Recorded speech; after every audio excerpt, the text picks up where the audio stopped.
So, hello everyone. So, I have the honor to introduce to you the next speaker of our afternoon session, my dear colleague and friend, if I may say so, Dodzi Koku Hattoh.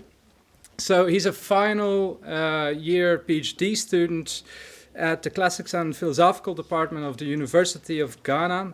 He has a bachelor degree in theology and a MPhil in philosophy, and additionally also a master's in conflict, peace, and security.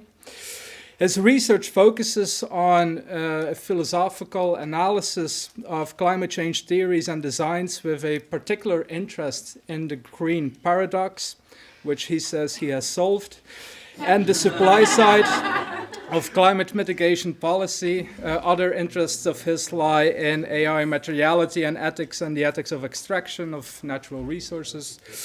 Apart from his academic work, he is also a special consultant for the Ghanaian law firm Kimati and Partners, where he consults mainly on themes such as natural mining, resource extraction, regulation, AI, and innovation. The title of his talk of today is On Responsible AI in Indigenous African Perspective. That is his lovely hand, in which he argues that any creation of artificial intelligence without including responsibility for the material infrastructure is ethically problematic, and he will show how what he calls an indigenous African perspective can meet this call for materiality and the ethics of responsible AI. The floor is yours. Welcome. Thank you. Thank you. Now, I think a lot have been said when it comes to decolonization and all the related matters arising for decolonization has been said. When we also talk about the issue of AI, the professor just came to talk about data injustice, and I was thinking, okay, data injustice for everybody, and is he thinking of the infrastructure, the heavy infrastructure that we need to build for that? Before then, some also spoke about the need for the so-called green transition, and that means that we need to mine and extract. And when it comes to extraction, I'm so much passionate about it. So I always tell myself I'm an expert now in the ethics of of mining and extraction. Now, on this particular issue on responsible AI, it has been something on my heart because just last year the EU spoke about it, trying to define what responsible AI is. Then I keep thinking, what do they mean again? Because I was there, I had the privilege to be at the EU when the EU Act was passed. On Tuesday, ahead of a deadlock between the Parliament, the Council, and the Commission, because they are not in agreement with the content of the Act. Then on Thursday, Thursday, you saw a lot of people with briefcases going up and down in nice suits. Then on Friday, the Act having passed. So what the hell? How did it happen? Then I realized that wherever there is capitalism, policy researchers, our work is nothing without money. So what do they mean by responsible AI? As a philosopher, I would like to interrogate that, so just be patient with me whilst we navigate this. Okay, good. So we'll be looking at the whole idea of a search for justification. When we talk of responsible AI, how do we define it? In defining it, is there any justification for it? The red and something that I just brought, I thought of this recently, the red lines in responsible AI. I feel that some of the things are not written in stones, so you can easily clean them, because it's a human society, and if evolution has taught us something, it means that something that used to be good for us yesterday, we could easily change it. So it's just like a red line. It's red now, but we can just clean it and move on, get a different perspective about it. And the need for perspectives in developing the idea of responsible AI, then I'll bring in the African perspective, which, of course, colleagues before me have spoken a lot about it.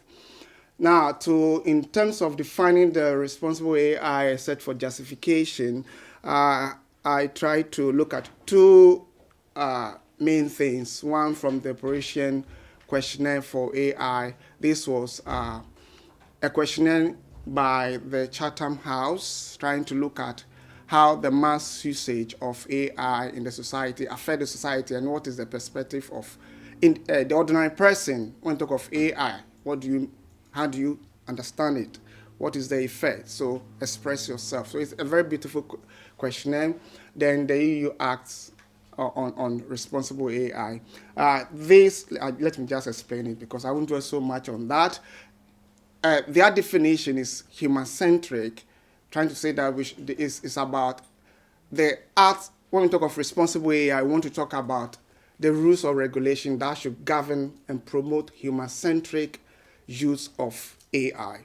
And that means I talk about issue of privacy, which, of course, if you could have listened to what Cesar said last year at the conference, when it comes to Africa, there's nothing like privacy. I know everybody has a PhD in everybody's affair. So privacy really does not work with us. So, this is mine. No. This is ours, So privacy doesn't work. But this is an issue here. So responsible AI should take care of these privacy and human rights issues. So that's the definition when it comes to responsible AI. But as I said, my question is the Parisian questionnaire, which is basically the Chatham House trying to understand the issue of AI. And the basic question they asked was, why are we building AI? Now, I love the word building. So that means that AI is not just act of nothing. To build something presupposes that you have materials to build them. So this question was very key when I was trying to interrogate the search for justification when it comes to defining what responsible AI is. Now, they use this kind of interview. We use it for when you interview celebrities. You have a set of questions. Then you ask, okay, Aimee, you are a celebrity now.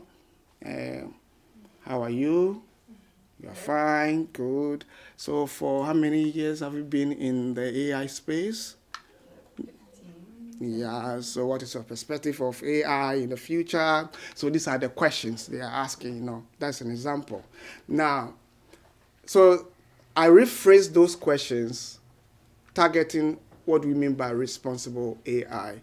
And the first one is the responsible development of AI, a useful framework for governing AI. Because when we speak about AI acts, we're also talking about how to govern the AI act. So what do we mean that if we develop AI responsibly, does it mean that we'll have a good framework for governing it?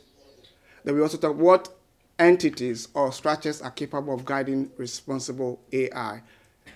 How can multi-stakeholders, and by this I mean states, governments, communities, individuals, and non-state actors, Facebook, and the rest that you cannot even govern them, but the money they have at the end of the year is more than the whole Africa at the end of the year, the money they have. So these are questions that we need to ask ourselves to the extent that they can even change the whole paradigm, governance in a country. What they say is final.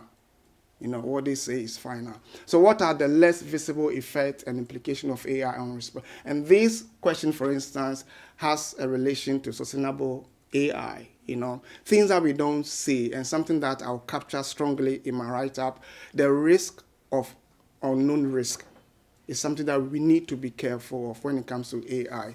Then what goes to benefit, who gets to benefit from responsible AI? I've always said that anytime you hear a regulation or you see a regulation, it means somebody wants to control someone.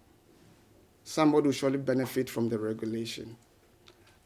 What is the idea of an ideal society with emerging AI technology? You spoke about data injustice, and AI injustice. So these are, because when we talk of a just society, what do we mean? We expect that everybody somehow should have some we should have some fairness in the society. There shouldn't be this. We shouldn't be talking about global north and global south, a word that I really don't understand now. Now we're talking about what? Majority world and minority. We are always creating terms, develop. It's like always we need to create terms to show that someone is there and someone is down there, which is really confusing for me. And what would be the role and function of responsibility in qualifying AI?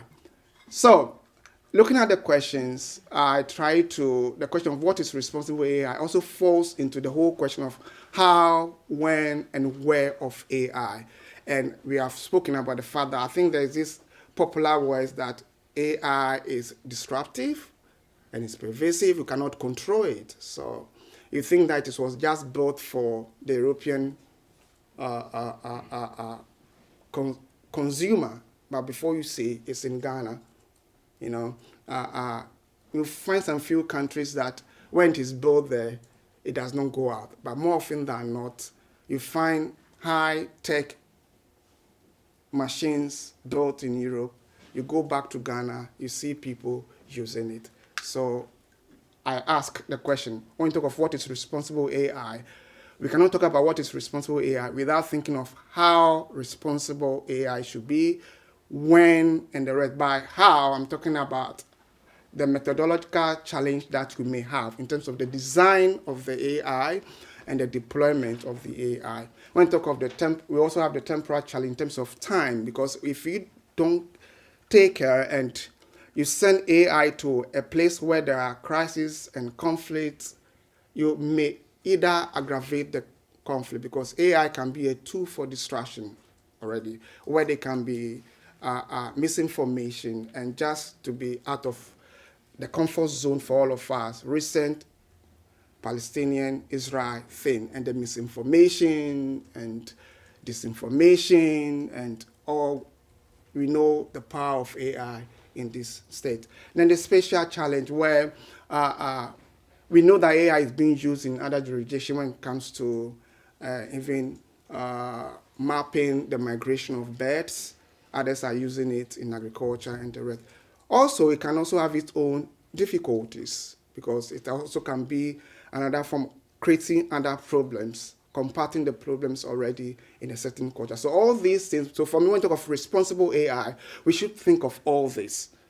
If these things are not part of it, then I think the whole idea of responsible AI, either the word responsible for me from responsibility, is just a technological metaphor. It's just or a meaningless statement for me. Because when we talk of responsible AI, we're also talking about how can we trust that AI system. So trustworthy AI. These are terms that are used always in the acts for us. And as a philosopher, you see that as what do they mean by responsibility? And by responsibility also, you also talk about whether it's a causal responsibility or remedial responsibility. By causal responsibility, you cause the problem and you can solve it, so solve it. Remedial means that we have caused the problem, we now want to solve it. And this has been the problem already in AI ethics, that whether we should start thinking of ethics before designing, we should factor ethics into the design, or we shouldn't create a problem and start thinking of how to solve it. So these are things that we need to think about. So defining the red line. I say the red line, we can easily clean it because it's red and not because it's a line. We clean it. And the concept of AI. And the two red lines identified. One is the human flourishing. A lot has been said about it. And this human flourishing, I know that it has been a Western aspect of happiness, good life, progress, and Aristotelian in nature. That at the end of life, what is important is to have a good life. Now, I start questioning, what do you mean by the good life? Whose good life? So there are two structures here. The first one is among us as human beings. You realize that when you look at the colonial past and the rest, the good life for the colonizer was for him to amass wealth through the toil of the one who was colonized. So if we want to talk of good life, human flourishing, for who? Thank you. So first, the first level is between human beings. What do you mean by human flourishing? Are we talking about the generality of humanity, or are you talking about a section of humanity? That's the first level. The second level of good life, asking the good life question or human flourishing, is also between human beings and non-human agents. Because when it comes to that, we know that if for the sake of human beings, we will exploit anything and destroy everything. And I can tell you the experiences that we have back home that I've always said, and maybe I'm not the only one, but a lot of people are talking about, the time will come, if in my own country, Ghana, we may be importing water because we are destroying almost the water, the natural water, because of extraction, because of gold, because of lithium. So we destroy the water because someone somewhere outside the context of Ghana wants them, because there is market for it. So we are destroying the water bodies. So it's a very difficult issue there because of human flourishing. The other one has to do with, a lot have been said about this, and this has been my focus often, about AI materiality. And this, I was influenced, I'm working on a paper with Aimee on sustainable AI and the future of mining. And the literature by Kate Crawford and Vandemeulebroucke on the anatomy of AI systems, and they spoke about the physical infrastructure of AI. And I've also realized that anytime we are defining AI, we more often than not do not include this materiality, the corporeality of AI. So we talk about algorithm and data, and no one really talks about the infrastructure and the effects of this infrastructure. And I know most of my colleagues are talking about it, the toxic, the e-waste, Sophia talks about it. Moses also came to talk about the same. So this, you know it already, so I won't dwell on that. So because of these red lines, I propose that we need to look at other perspectives.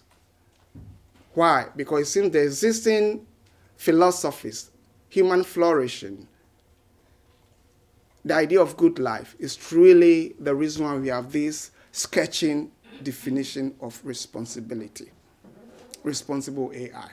So for me, when I talk of responsible AI, it's not just about the non-physical aspect of AI. It's not about the algorithm of AI. We should also think about the physical infrastructure of AI. Because of the three things I mentioned, the methodological challenge, the temporal challenge, and the spatial challenge, that AI, we have agreed among ourselves, almost all the literature you read, that AI is what? Disruptive and pervasive. We don't know where it ends. Sorry, most of them ends in Sodom and Gomorrah, which is a real place where human beings used to stay. They end there. So responsibility should be extended to this e-waste as well, which because of the physical infrastructure of AI. So for me, the need for new perspectives when it comes to rethinking responsible AI is the issue of abstraction. My argument is that maybe the limitedness of responsible AI, the difficulty, the flaw in it is because of perhaps a categorical mistake. We need to expand it, the understanding of responsibility. It's flawed. You cannot talk about something that you are responsible for when you only talk about half of it. When you look at the whole idea of AI, it's just more than the non-physical aspect of. So maybe it's a categorical mistake. The other one too is the fear of the risk of unknown risk. If it is a global issue, the risk of AI is a global issue, then we should have a global thinking about it. It shouldn't be the top-down. I think it was mentioned today. if AI is a global issue, unless you tell me AI is just for us, it's a global thing. So you should have a global thinking about it. Because of the risk that we don't even know that it exists because it's not in our jurisdiction. The other one has to do the regimes of responsibility and coloniality. Now, colonialism or neocolonialism or imperialism or a lot of words for the same thing. When it comes to Africa, when it comes to Ghana, when it comes to my people, the kind of responsibility that we have inherited is out of coverage area. We're given a political system that we're not familiar with. They took our political system away, gave a bad press of it, then gave us a new one, and it's causing more harm than good in my context. I could give you a lot of examples, but for political reasons, I'll give you one. Recently, I think last year, we had issues in Niger where the people decided that enough with the French. If you have a French here, sorry, but it's the truth. Why? Because it appears they are really not independent and they are not free as a people. So it happened that when the new government took over, they realized that for so many years, uranium, which they've been mining in Niger, is being sold to a kg of it, kilogram, is being sold 80 cents to the French government. Only for them to realize that in the world market, it was being sold 200 euros. So for so many years, this country has been exploited.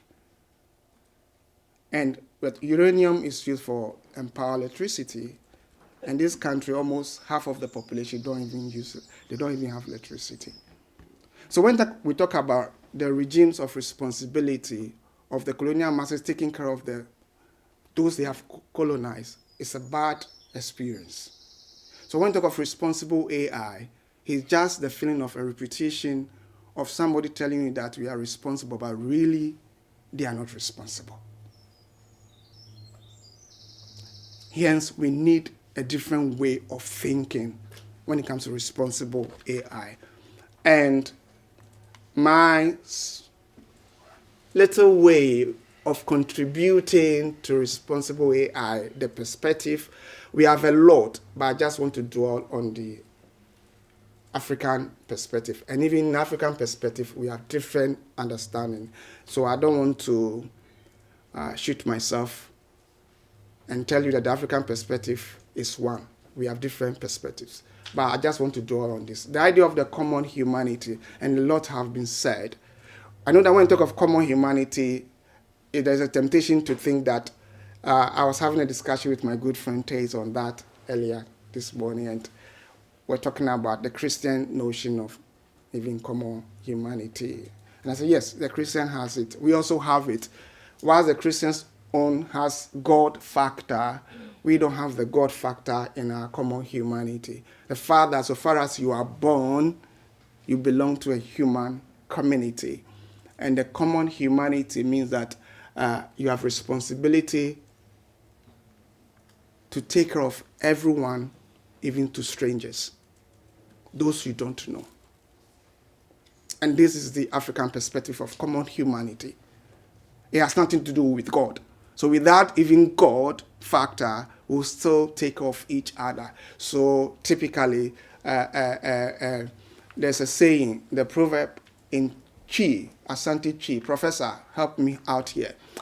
They said, when you are cultivating, you can cross, you don't need to, there's no boundary.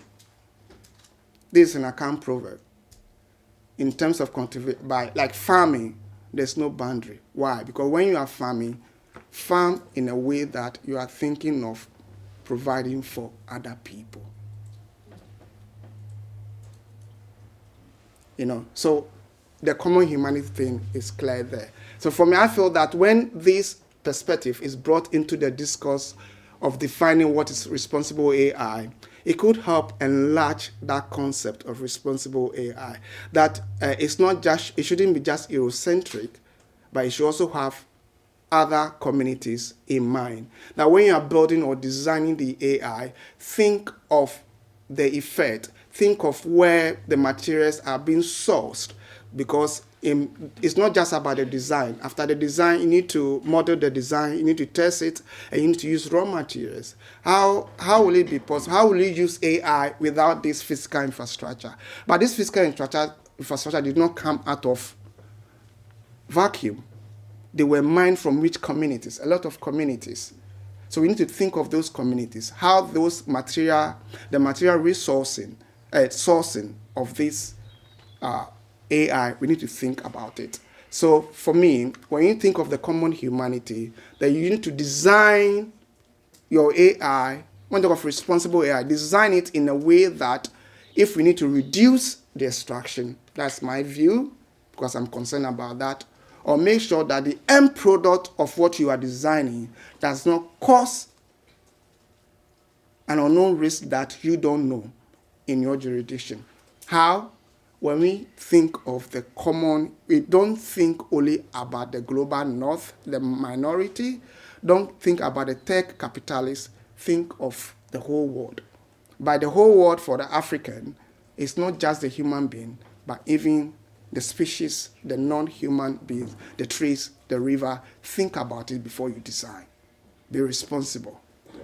Two is the consistency, and this is a philosopher idea, and he was talking about, I said earlier that they took our political system and gave us a system that was alien to us, and we are still battling with that thing. And what is our political? So this researcher, philosopher, realized that among the Ashanti people in Ghana, they had their own form of democracy, which is called a consensual democracy. And for him, it is not about this kind of democracy that somebody will say that you become the MP and speak on your behalf. For them to make a decision in the community, everyone's voice is asked. Like, they want to hear everyone speaking.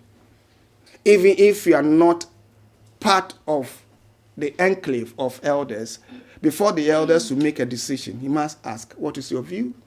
So there's a community meeting.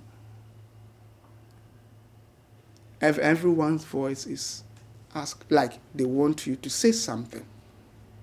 And for me, it is very, very important. If we accept that AI is for the global consumption, granted, it is true, this statement is true, then when it comes to the problem, is a global problem. When it comes to the solution, it should be what? Global solution. Especially if we want to produce something for the global consumption, then we need to bring everyone on board.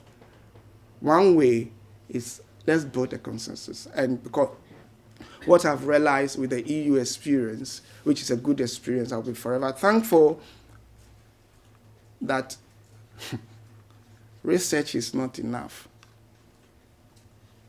You need more than research. And of course, we need money, we need resources.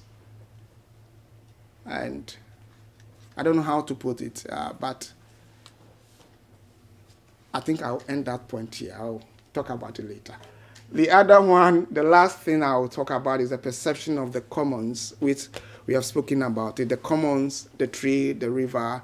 A typical African will not destroy a tree anyhow. Someone said it earlier. They even rituals before even cutting down a tree. And I think one of the difficulties that we have as scientists, as researchers or designers is appreciating the commons. I don't think most designers think about this.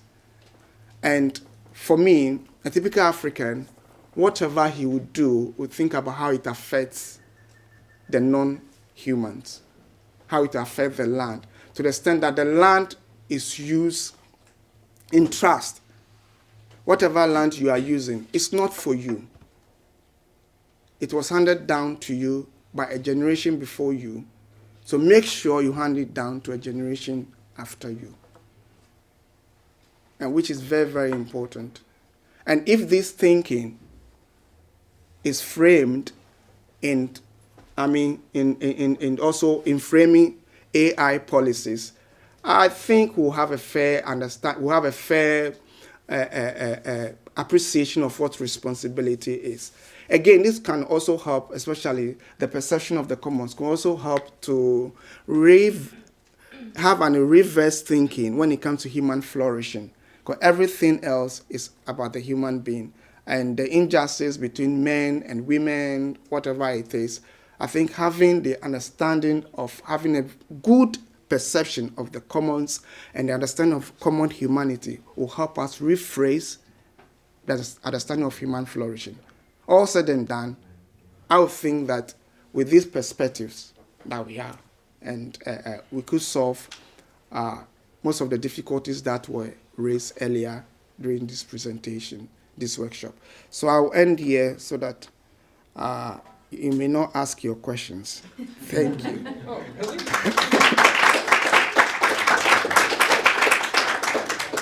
Well, that's impressive. So we have 20 minutes, 25 minutes even, for questions, half an hour even. So thank you for that. Yeah. Are there any volunteers to start? Thank you. Thank you very much, Mr. Hattoh.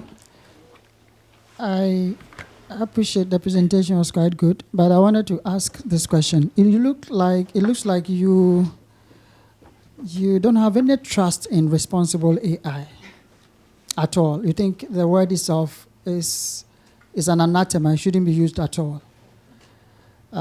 So is it the word responsible that you have a problem with, or the AI? Because I know that even humans are not, or most humans are not responsible. But we still think that humans are responsible somehow. So are you suggesting that we should do away with the word responsible, the tag responsible AI, because on several occasions AI has failed to be responsible? Then what about humans? Because on several occasions, humans too have failed to be responsible. So if you are judging by that, then what will be your decision on this matter? Thank you. I'm not saying they should remove the word responsible. I'm just saying we should expand the concept of responsibility to include the physical infrastructure, the materiality of AI too. Because the term responsible AI itself only talks about the non-physical aspect of AI, about data, about human rights, about privacy. But they don't talk about the other aspects, the danger, the risk because of the physical infrastructure of AI. And by extension, this physical infrastructure, we don't create them out of vacuum. We create them because there is an existing and availability of materials which are sourced from other communities that we may not even know exist in the AI industry. So when we talk of responsibility, we shouldn't talk about responsibility just for the end users of the mobile phone. We should also talk about those whose communities are being destroyed because of the mobile phone. So we should create the act to also cater for these people. Thank you.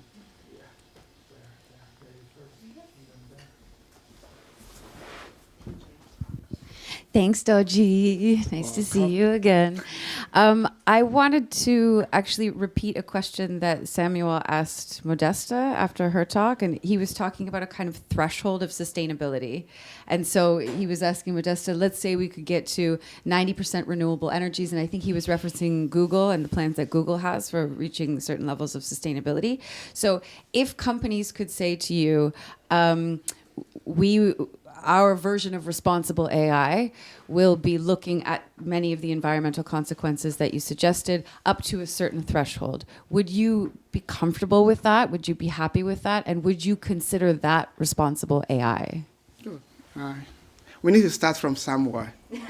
So if they have the intention of taking care of the environment, then I think it's a good start. We can have that conversation that you are trying to be responsible. Two, we also need to look at the threshold. What do you mean by threshold?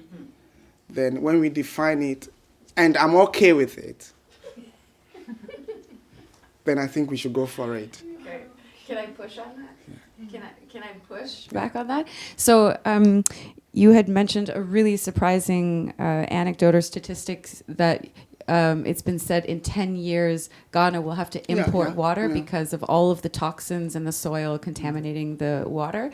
So what would a threshold, I mean, in your opinion, what kind of a threshold could be established there? I mean, the mining industry is so prevalent. Lithium is now the new gold in Ghana. And remember how many times we've argued about just get rid of the mines, and you say, no, it's impossible. So what kind of thresholds can we talk about? And I also ask this from my own curiosity, but I speak to industry all the time about include sustainability measures in your business practices. And they say, okay, what?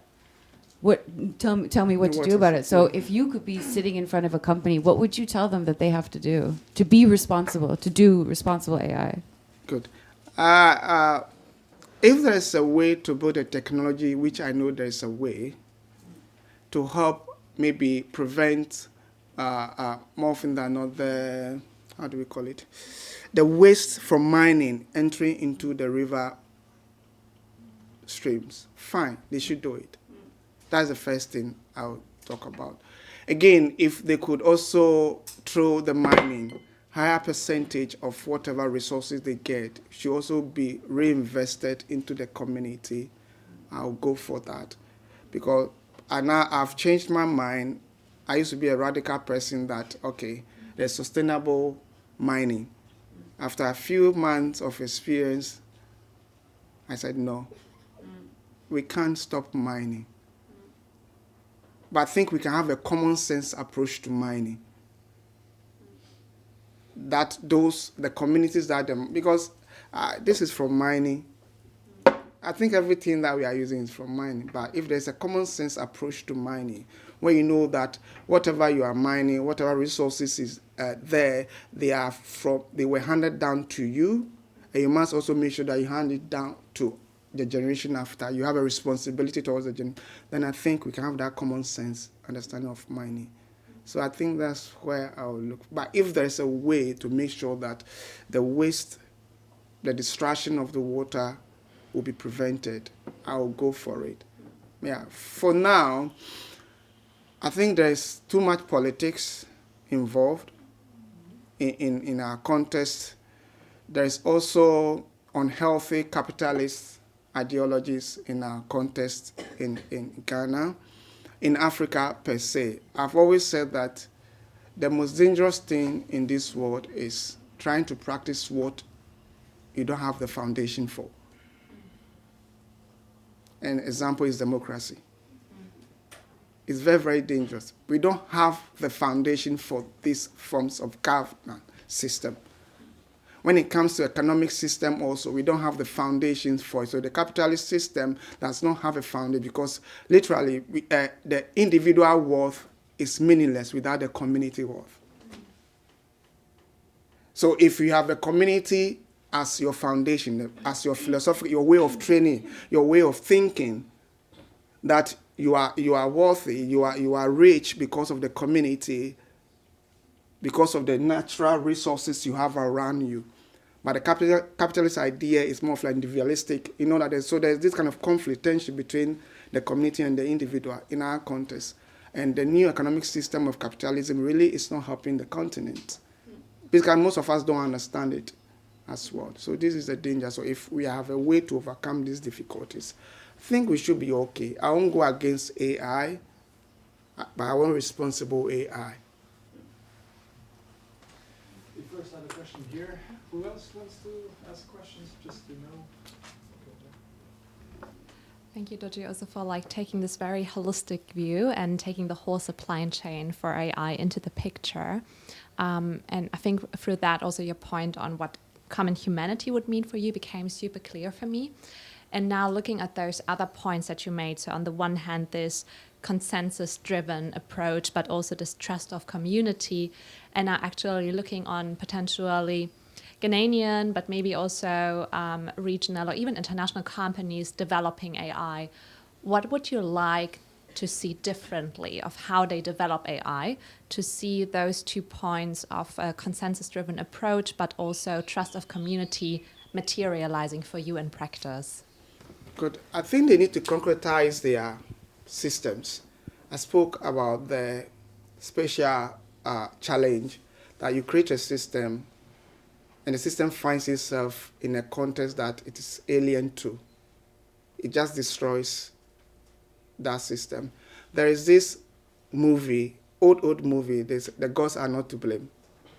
It's a movie, yeah, of I think it was like a helicopter or a private plane going over a group of people. They said the bush people, indigenous people, they have like, then they dropped a bottle of. The gods must be crazy. Yes. Must be crazy. Yeah. Thank you.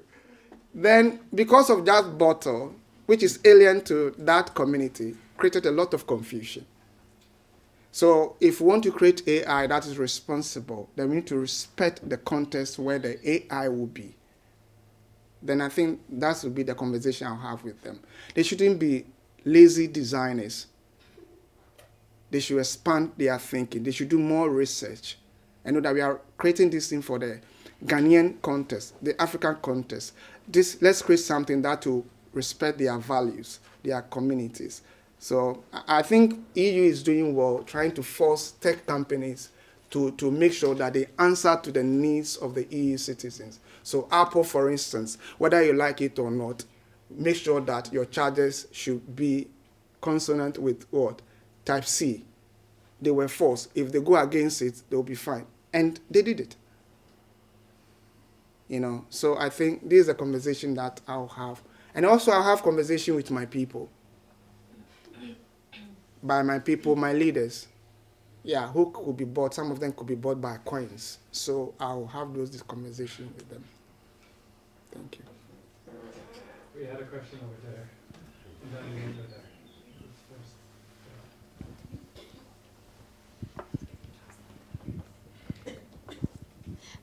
Thank you. Thank you, Dodzi, for a very thought-provoking presentation and talk. So what I'm about to say is not like per se a question, but maybe sort of like also sharing your thoughts on I think different perspective of what you just presented. So considering the overlaps and responsibility gaps vis-a-vis the liability of AI, and also visualizing how AI and its materiality intersect. How do you think we can subsume extraction or mining of, let's say, data or resources, but for this presentation data, under some form of responsible AI, and then into a more comprehensive framework in order to better understand the different risks posed by AI because of its materiality? Thank you. That's a very interesting question. First, I spoke about the multi-stakeholders in AI. And by that, I'm not just thinking about the policymakers, but we, the consumers of the policy as well, because every policy has a target. So if you want to build a policy, then you should look at where the policy is going. So if you take the issue of data that you spoke about, we know that there is data pollution in Africa a lot. We also know that there's data stealing in Africa a lot. And I've heard it said severally, now data is a new oil as well. So my starting point would be, for me, for Africans, it's time for us to add value to the data. Yes, we need to add value to the data. And of course, if they take the data, they may not use all the data. They may use the ones which are important to them, but they will take it anyway. So we should add value to our data and also support African-framed AI, like what Professor wants to do. So data should be available. There should be resource. So the first point is we should add value to our own data. We should learn to add value to our own data, not wait for GIZ and the German government to pump money into data collection in Africa. We shouldn't wait for them. It's time. So that brings me to the second point. It's time for our own government leadership to start financing research in Africa, because it's only research. If we have proper research tailored for Africans, but done by Africans, financed by Africans, then we will know that no one will tell you how you should do your research. So that will be the next thing. It's time for our own government to start investing into research. That will be the second point that I would say. I think the third one will come with my second point of having a consensus building when it comes to that point. I don't know whether I've answered your question, but I've said something about your question, so it's okay. Yeah, thank you. We had another question there. Yeah, hi. Well, thank you very much. My question was, because your title is about the indigenous African perspective. So now with the gap being so huge, just think about now Chat GPT 4.0 was just launched. So, okay, in Ghana there's a very strong tech community, right? Yes. A lot of very vibrant, a lot of brilliant people. Okay. So do you think, is it feasibly to locally appropriate AI and to really give it an African perspective? Yes. You know the shirt I'm wearing, this, I can easily cut here and put kente there, a local material here, or cut here and put another local. Then I've given a new design, added African touch to it. I'm just using it as an example. So you can easily, I don't think, there's no technology that is out of a vacuum. I'll use that word. Every technology is built on existing ideas.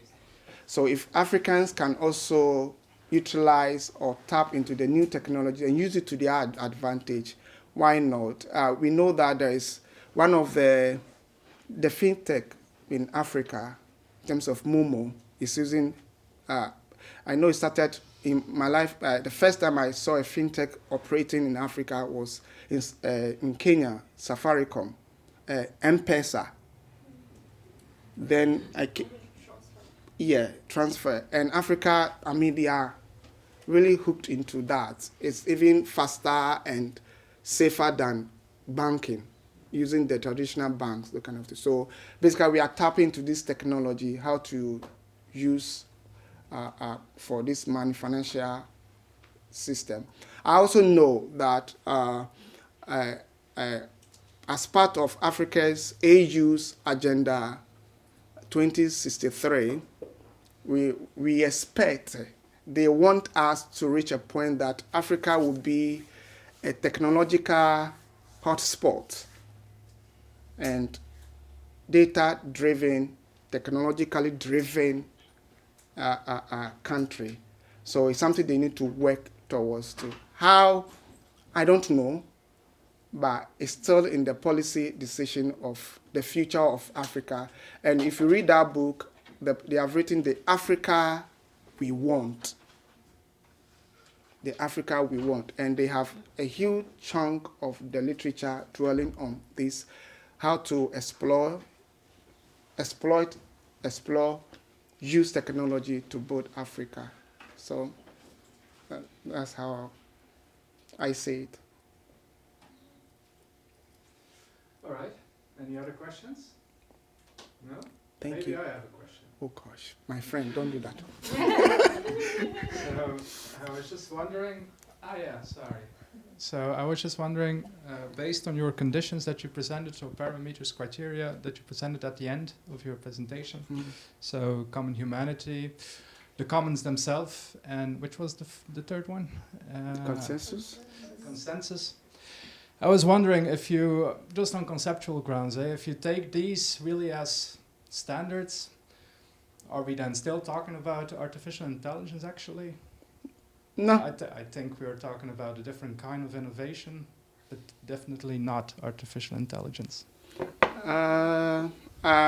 Those things I said are not just because of artificial. I'm talking about how responsible we could be when it comes to designing artificial intelligence. How should we be responsible? Yes. My focus is on responsibility, used to qualify artificial intelligence. So how responsible are we when it comes to designing, applying, or deploying artificial intelligence? So when you have these three things that I've mentioned, it could help us rephrase the whole idea of responsibility, really look at it in a different way. Yeah, I understand that, but if that is if that is your conception of responsibility, then I would argue the responsible thing about responsible AI then is that it does not exist. Responsible AI. Yes, because AI and the whole material infrastructure, as we have heard and seen, is completely dependent on extractivist practices on different global networks. And so related to the commons, that is already quite a contradiction because the commons are about specific natural areas that can repair themselves over a certain matter of time. So mining would already contradict that. So that's a bit my idea. So if you talk then based on those standards about responsible AI, then I guess you're not talking about AI in general. No, then, thank you for this question because it also boils down to the very definition of AI. And I think it's time for us to redefine what AI is because the predominant definition has always been, no one talks about the physical aspect of AI. And I think I have a discussion with you and Larissa on this issue. That's now we need to redefine this because what is AI? I think all of us are thinking of the non-physical aspect of AI. Then the next question is that, can that be possible without the physical aspect of AI? So even the idea of responsibility, qualifying AI, is based on this half-baked understanding of AI. So it's time for us to have a holistic understanding of AI. Then perhaps we could also rephrase the idea of, we could expand the idea of responsible AI to include this physical infrastructure of it. So I think your question will boil down to rethinking what is AI also as well. All right. Any other questions? All right. Thank you very much, Dodzi. Very interesting presentation and talk. I've learned a lot and I've also written a lot. But I just wanted to find out, looking at your topic, it was responsible AI and African indigenous perspective. So I'm assuming from that there's already a perspective of responsible AI already there. And you say that responsible AI aims to achieve human flourishing, which Aristotle would call eudaimonia. So my question is that, so the already established perspective of responsible AI is also trying to bring about human flourishing. Yes. But we're also saying that there is an importance of inculcating an African perspective of that responsible AI that is already on the global space. Yeah. So what is the difference of values that are espoused already in responsible AI from that you are trying to now bring about in African indigenous perspective of it? Yeah, I think the existing one, first, from Tijs' question also, is biased when it's defining what AI is. Does not include the physical infrastructure of AI. And I think maybe it's a concept of the fact that in where this definition is coming from, the existing one, is because maybe they see things in one. But in the African concept, we can see two things can exist together. So we don't have a problem when there is there's something we call double causality, let me be philosophical, I beg. And you forgive me. Yeah, there's in Africa, we can have 2 levels of causality. There is the scientific causality and there's the non-scientific causality. In Africa, 2 things can be one. In Africa, we don't have dichotomy between humanity and... I read a literature recently and they are talking about the fact that we don't, when it comes to Africa, we don't talk about race. We talk about people. So whilst the Western world will say black race, white race, we say black people, white people, to the extent that when there is what you call interracial marriage, and out of that there's an offspring, we don't call interracial, we say mixed blood. So race is not a problem. We don't talk about it. Everyone, you see, let me use the word, it's a person, it's a people. It's not a race. So this is the whole idea that I feel informed the idea of responsible AI. Again, I spoke about the regimes of responsibility. And this is consistent with colonialism. And the fact that when it does not affect us, it's none of our business. But this is against the African thinking. Your business is my business. When you are sad, I am sad. So I said earlier, we have PhD in everyone's affair. There's no privacy in Africa. So the concern of responsible AI as defined by the EU and using the Chatham House questionnaire also is focused on the individual person. And most of the individual person here is, most of the time, is the EU end users of AI.